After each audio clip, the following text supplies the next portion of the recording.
Hello everyone, তোমরা সবাই কেমন আছো? আশা করি সবাই খুব ভালো আছো। আমিও খুব ভালো আছি। আমি পূজা তোমাদের সাথে শেয়ার করতে চলে আসলাম আবারও একটা নতুন ভিডিও। তো আগের পার্টে তোমাদেরকে বলেইছিলাম যে বাড়ি যাবো বলে রেডি হয়েছিলাম। তো দেখো, বাড়ি যাবো বলে রেডি হয়ে কিন্তু সবাইকে টাটা করে দিচ্ছি। এখানে ছিল আমার দুই মামি, আমার দাদু, সবাইকে কিন্তু টাটা করে দিয়ে এখন সন্ধেবেলা বেরিয়ে পড়ছি। আর প্রথমে যাব হচ্ছে আমাদের রথের মেলায়। আমাদের মায়েশের রথের মেলা কিন্তু 1 মাস থাকে, এখন অবধি শেষ হয়নি। তো বাড়ির কাছে এসেছি, রথের মেলা যাব না সেটা তো হয় না বলো, ছোটোবেলা থেকে রথের মেলা দেখে অভ্যস্ত, আর এবারে যাওয়াই হয়নি, তাই কিন্তু মনটা খুব টানছিল। তো প্রথমে চলে আসলাম জগন্নাথ মন্দিরে, এসে জগন্নাথ দেবকে প্রণাম করে তারপরে কিন্তু মেলায় ঢুকে পড়লাম। আর এই মেলা নিয়ে কিন্তু একটা আলাদাই টান থাকে, আকর্ষণ থাকে, ছোটোবেলা থেকেই মেলা দেখে অভ্যস্ত। তো যাই হোক, দেখো আমাদের এই মায়েশের রথের মেলায় কিন্তু অনেক নাগরদোল্লা আসে, দেখতেই পাচ্ছ, নাগরদোল্লা, ব্রেক ডান্স, আরও অনেক অনেক দোলনা আসে, সব দোলনার নাম যদিও আমি জানি না। তো দেখো আজকে কিন্তু ফাঁকাই ছিল মেলাটা, যেহেতু আজকে সানডে ছিল না। সানডেতে কিন্তু প্রচুর ভিড় হয়, আর তার মধ্যে মেলা একেবারে শেষের দিকে, আর কদিন পরেই উঠে যাবে। তো আমার ভাগ্যে এবছর ছিল, তাই কিন্তু এবছর আমি মেলা ভ্রমণ করতে চলে আসলাম। সাথে এসেছিল আমার বোন আর আমার দাদা, তো ওদেরকেও নিয়ে এসেছিলাম। আমরা এখান থেকে বেরিয়ে যাব আর ওদেরকে, ওরা তারপর বাড়ি চলে যাবে। তো দেখো এই হচ্ছে আমার বোন। আর মেলা মানে যেটা বোঝায় সেটা হচ্ছে খেলনা, কানের। আর আমাদের রথের মেলাতে এত সুন্দর সুন্দর কানের আসে না, যে কি বলবো।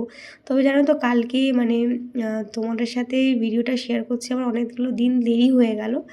যাই হোক, আমার সেরকম কানের কেনা হয়নি, কারণ মাম্মাম প্রচণ্ড কাঁদছিল, এত গরম ছিল মেলার ভেতরে লাইটিংয়ের জন্য। তো অনেকগুলো কানেরই পছন্দ হয়েছিল, তবে মনে হচ্ছিল কি এই দোকানের থেকে ওই দোকানে আরও বেস্ট জিনিস পাবো, এই করতে করতে আমার কানেরই আর কেনা হয়নি। তবে প্রতিটা কালেকশানে খুব সুন্দর ছিল, তবে দামটাও কিন্তু একটু বেশি বলছিল।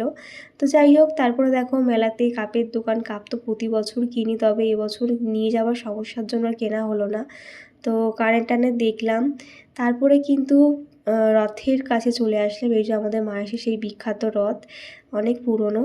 তারপরে চলে আসলাম একটু আইসক্রিম খেতে। এরপরে ঠিক করলাম যে বাড়ি যাব। তারপরে মা ফোন করে বলল বাড়িতে নাকি আজকেও কারেন্টে খুব প্রবলেম করছে, তাই কিন্তু আজকে আর আমরা বাড়ি যাচ্ছি না। তাই আজকে দিনটা এখানে স্টে করে কালকে সকালে বাড়ি যাব।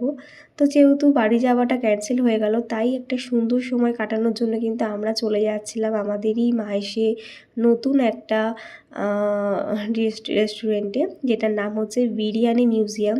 তো এখানে কোনো দিন আমরা বিরিয়ানি টেস্ট করিনি। ফেসবুকে বলো বা ইউটিউবে সবাইকে দেখি, অনেক ব্লগাররা আসে এখানে, তো ফার্স্ট টাইম আমরা এখানে বিরিয়ানি টেস্ট করার জন্য আসলাম। তো দেখো এখানে আমি, আমার দাদা, আমার বোন, আর তোমাদের দাদা ভাই আর মাম্মাম সবাই মিলে কিন্তু এখানে এসে বসে পড়লাম। তারপরে আমরা অর্ডার করেছিলাম মাটন বিরিয়ানি। তো দেখো এখানে এসে মানে বিরিয়ানি মিউজিয়ামে কিন্তু বিরিয়ানি ছাড়াও আরও অন্যান্য অনেক কিছু ছিল, তোমাদের সাথে মেনু কার্ডটা শেয়ার করা হলো না। তবে যেহেতু বিরিয়ানি মিউজিয়াম, এখানে কিন্তু বিরিয়ানিটাই বেশি ফেমাস। তো কোনো দিন যেহেতু ট্রাই করিনি, তাই কিন্তু আজকে এখানে ট্রাই করতে আসলাম। আর তোমার দাদাভাই ওর বার্থডে ট্রিটটা দিচ্ছিল শালিকে আর হচ্ছে ওর শালাকে।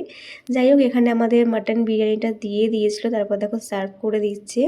তো এখানে একটা কম্বো প্যাক ছিল, এক প্লেটে দুটো মাটন থাকবে। তো কোয়ান্টিটি অনেকটাই বেশি দিয়েছিল, মানে আমরা খেয়ে উঠতে পারছিলাম না, এতটাই বেশি কোয়ান্টিটি দিয়েছিল।